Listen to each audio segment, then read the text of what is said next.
Audio Jungle.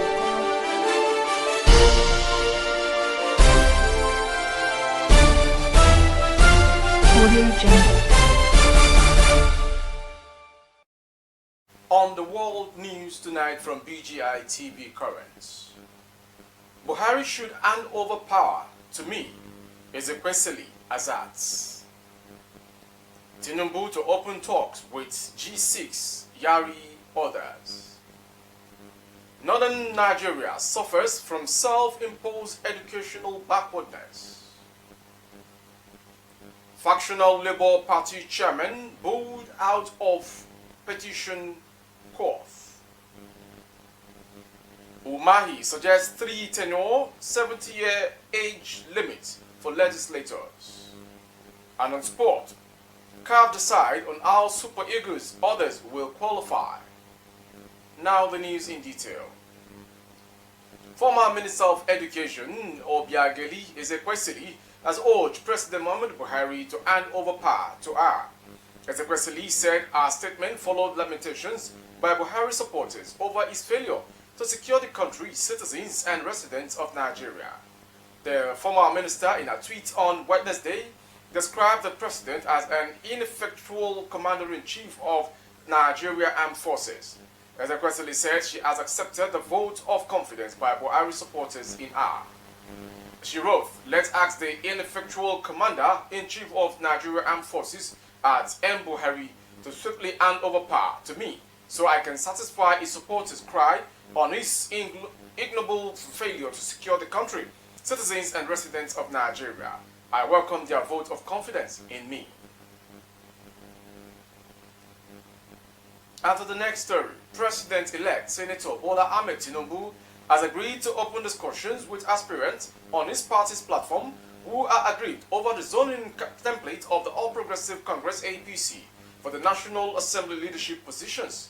A party source revealed to Information Stand that all things being equal, the troubleshooting initiative at the instance of the president-elect could all this weekend upon his return from his overseas trip. A coalition of aggrieved aspirants for the office of Speaker, House of Representatives under the platform of G7, which has since dwindled to G6, met with the APC National Working Committee last week to express their dissatisfaction over the choice of Tajuddin Abbas, representing Zaria Federal Constituency of Kaduna Northwest, and Benjamin Kalu, Bendel Federal Constituency of Abia State Southeast, as a noted candidate for Speaker and Deputy Speaker. Three of the contenders for the Senate President of the 10th National Assembly also presented a joint petition to the APC NWC. Those who met with Senator Abdullahi Adamu and other national officers were Senators Abdul Aziz Yari, Northwest, Senate Chief Whip Oji Uzo Kalu, Southeast, and the Senator representing Niger East, Sani Musa, North Central.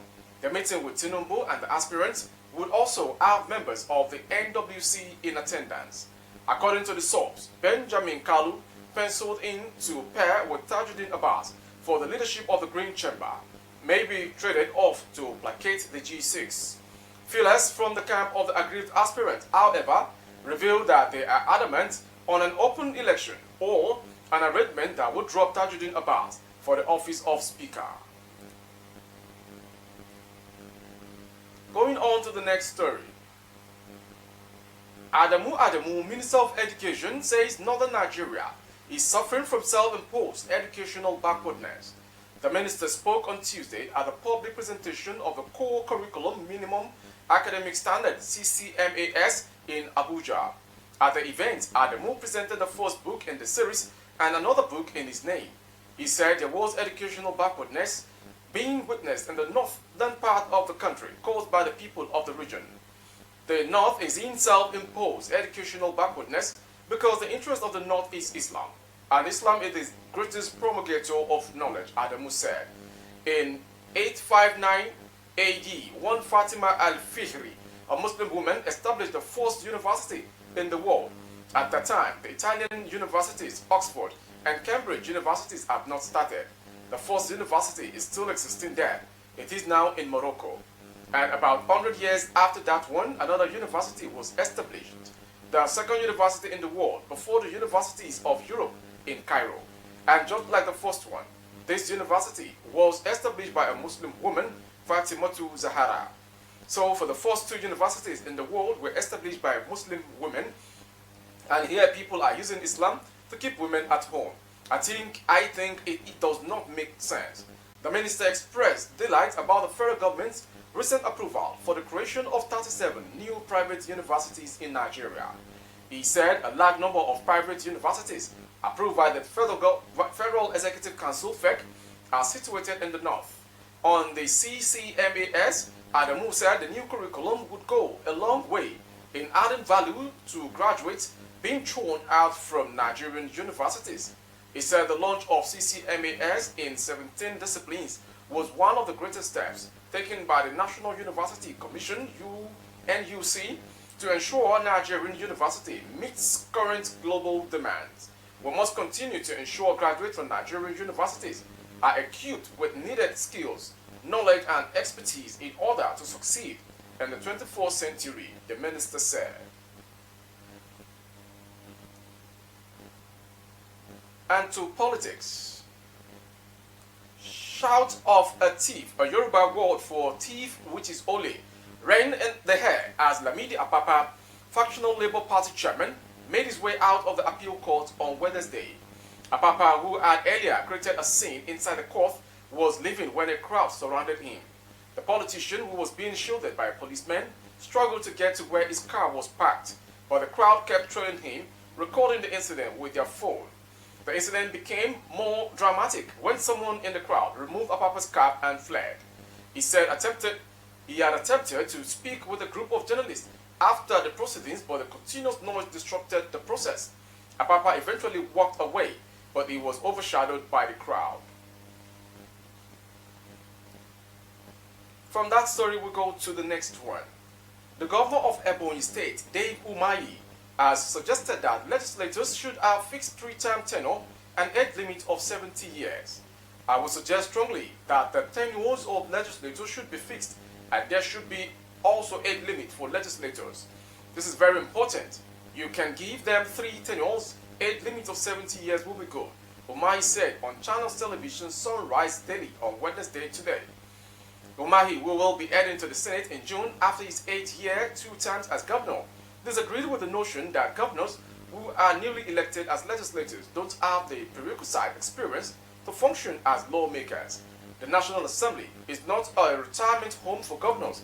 It's a place that they want to put the experiences they acquired over the years in the governance of their states to move the nation forward, he said. Umahi will be representing Ebonyi South Senatorial District in the 10th National Assembly that will be inaugurated in June. Aspired to be the Senate President before the All Progressive Congress (APC) zoned the position to the South-South geopolitical zone, ceding it to former Akwa Ibom State Governor Godswill Akpabio. You know, there is this argument about legislative experience, and where it is said that a legislature has been trained for a long time, over the years, over a number of tenures, and the person is not returning, then there is concern that huge resources used in training such a legislator is wasted. And this idea was borrowed from where we copied our democracy. Our democracy is an evolving one, and in our communities, every election is local. There are ways and manners that people share their things. The tenures of the executives are fixed. The tenures of legislatures are not fixed. And you have to ask yourself, have we really benefited by not fixing the tenures of legislatures? And I'm happy that, by God's special grace, I'm going to be one when we are inaugurated. And I think that when somebody from a particular constituency has been going, and you see the games in the National Assembly, where some are onlookers, that say the newcomers are onlookers, and the perception of the public, their constituent, is that, look, you have not done anything for us. And I was speaking during our induction. I said, look, we have to do something if you want the legislators to return and return and return.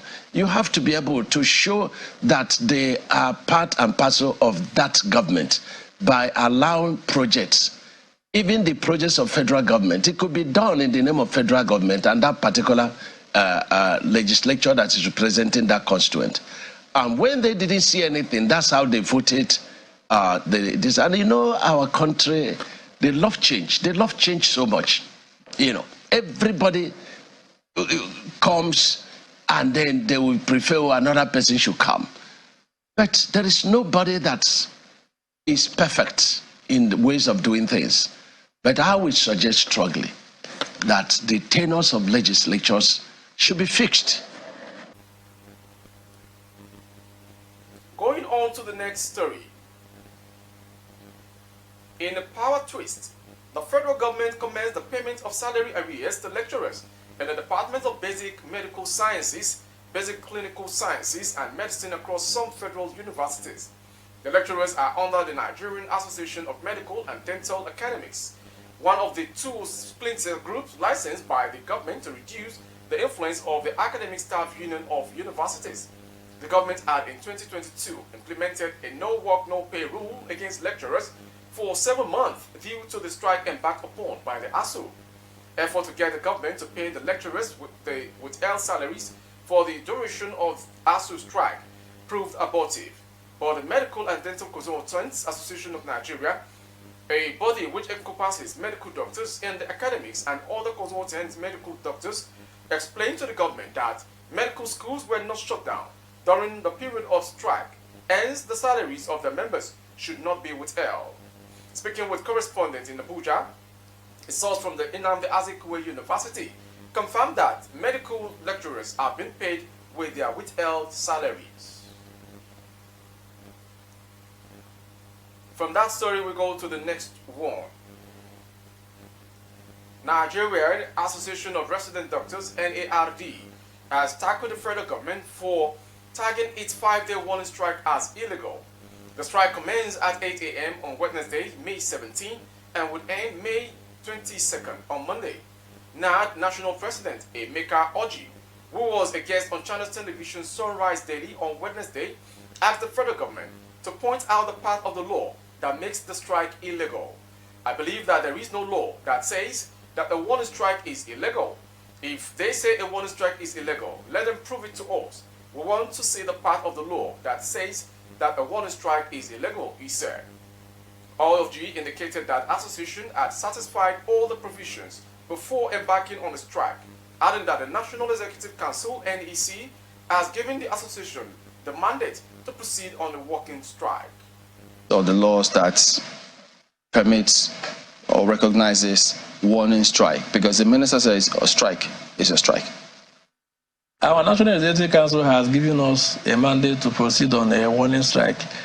If they say warning strike is illegal, let them prove it to us. NEC is not the law. Is there any part of the laws that says warning strike is permitted and is different from a strike? We want to see the part of the law that says that warning strike is illegal. So we take it that there is nowhere in the law that says a warning strike is a warning strike. Because if it says the law is a law, a strike is a strike. You know the procedures you need to adopt before you embark on a strike. Chamberlain, we fulfilled all the provisions we needed to fulfill before we embark on a strike. And I want to repeat, okay, do they want us to go on an indefinite strike instead? No, that's not my question. I'm asking if there is anything, because he's put up a statement. So isn't he right on that front? I don't believe I don't believe there is any law that says that a warning strike is illegal.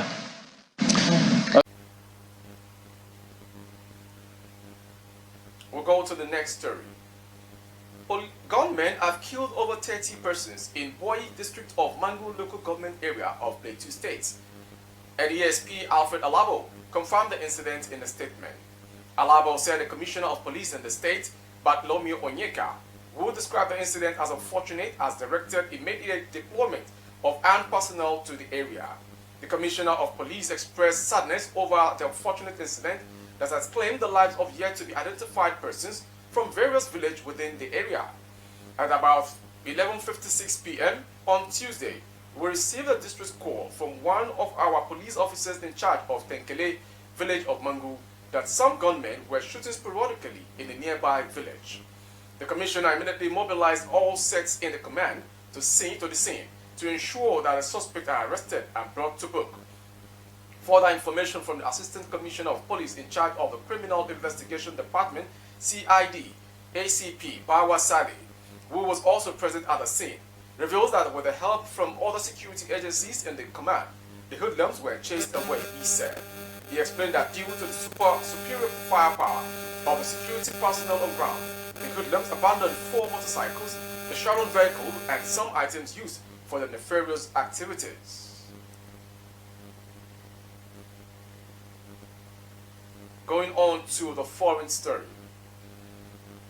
United States Secretary of State Antony Blinken on Tuesday called Nigeria's president-elect Senator Bola Ahmed Tinubu, emphasizing his continued commitment to further strengthening the U.S.-Nigeria relationship with the incoming administration.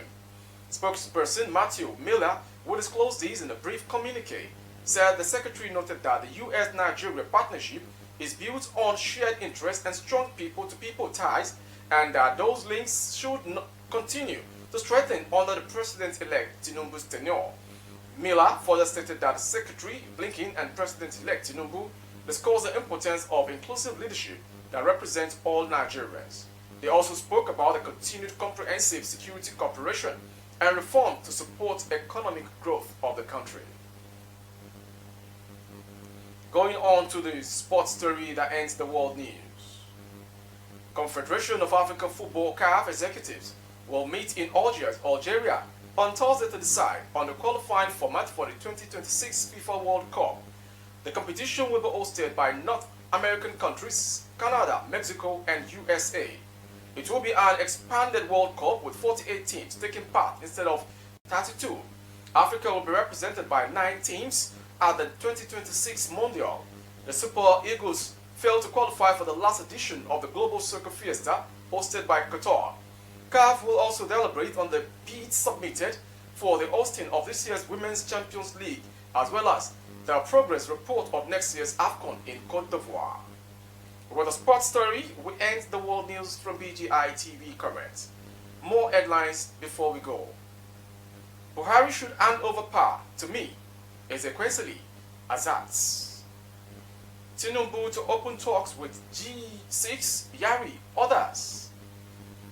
Northern Nigeria suffers from self-imposed educational backwardness, Education Minister.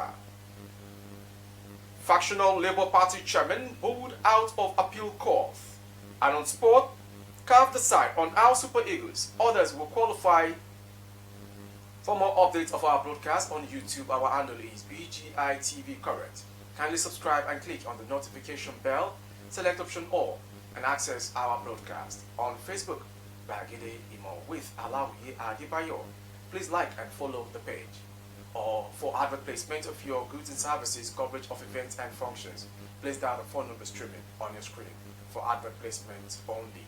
Thank you for watching. I am Mowiri Rabila Lawal. Good evening.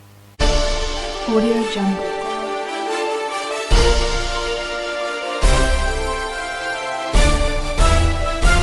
Audio Jungle.